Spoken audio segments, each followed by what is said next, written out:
दी print के YouTube channel को subscribe करें और ताज़ा अपडेट्स पाने के लिए बेल आइकन दबाएं। यूएई में होने वाले IPL 13 की तैयारियों का अंतिम फेज चल रहा है। ये वहाँ के 3 शहरों शारजा, दुबई और अबू धाबी में होने वाले हैं। 8 टीमों में से एक टीम चेन्नई सुपर किंग्स 21 अगस्त को ही दुबई पहुंच गई थी और तय कार्यक्रम के हिसाब से शुक्रवार को ट्रेनिंग भी होनी थी।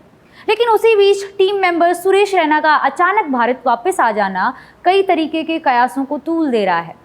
इस बात की जानकारी भी खुद चेन्नई सुपर किंग्स के ट्विटर हैंडल ने बीते शनिवार को दी थी कि रैना व्यक्तिगत कारणों के चलते भारत वापस लौट गए हैं और वो इस IPL के सीजन में नहीं खेल पाएंगे। लेकिन रैना की इस वापसी को लेकर शुरुआत से ही कई तरीके की बातें सामने आ रही हैं।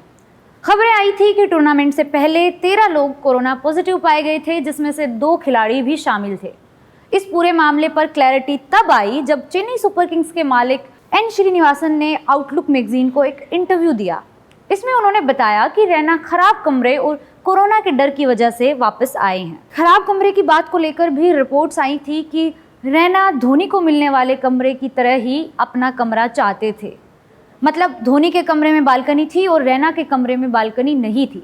इसी बात को लेकर रैना नाराज़ भी हुए और बाद में जब धोनी ने उन्हें समझाया तो वो नहीं माने। उसके बाद फिर रिपोर्ट्स आई कि ये मसला कमरों को लेकर नहीं, फ्लोर को लेकर था। लेकिन इससे ठीक पहले 15 अगस्त को क्या हुआ था?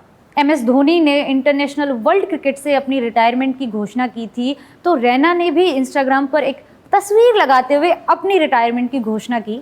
उन्होंने इस तस्वीर का कैप्शन दिया था कि आपके साथ खेलना एक खूबसूरत अनुभव था माही, मैं गर्व के साथ आपके इस सफ़र का साथी बनने जा रहा हूँ। खैर, श्रीनिवासन ने यह भी कहा कि रैना के सिर पर सफलता चढ़ गई है और वो चाहे तो अपने इस फैसले पर पुनर्विचार भी कर सकते हैं, क्योंकि अभी सीज़न शुरू नहीं हुआ है।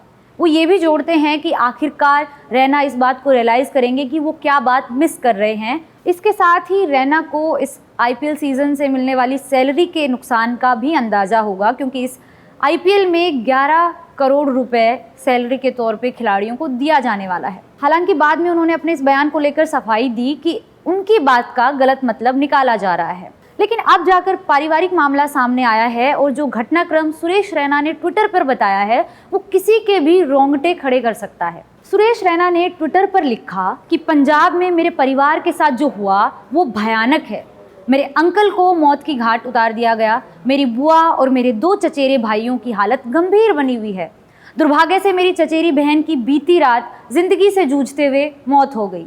मेरी बुआ की हालत अभी भी क्रिटिकल है और वो लाइफ सपोर्ट पर हैं।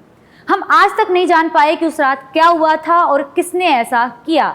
मैं पंजाब पुलिस से इस मामले को देखने का अनुरोध करता हूं और हम कम से कम इस बात को जानने का अधिकार तो रखते हैं कि ये जघन्य अपराध आखिरकार किसने किया। उन अपराधियों को बख्शा नहीं जाना चाहिए। दरअसल रैना की बुआ और फूफा पंजाब के पठानकोट शहर में रहते हैं, जहां 29 अगस्त की रात को डकैतों ने लूटपाट की कोशिश की।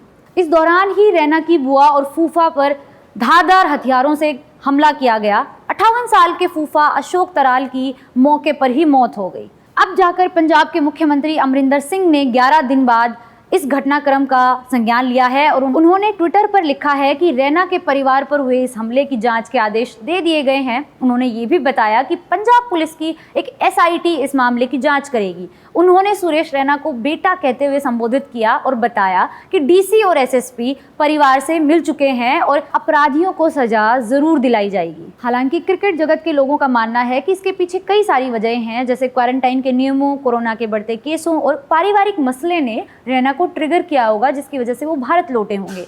लोगों का ये भी कहना है कि इसे सिर्फ महेंद्र सिंह धोनी के कमरे से जोड़कर नहीं देखा जाना चाहिए। अगर आपको हमारा ये वीडियो पसंद आया तो इसे शेयर करिए, हमारे YouTube चैनल को सब्सक्राइब करिए और दी प्रिंट को सोशल मीडिया पर फॉलो करिए। मैं ज्योति यादव, दी प्रिंट।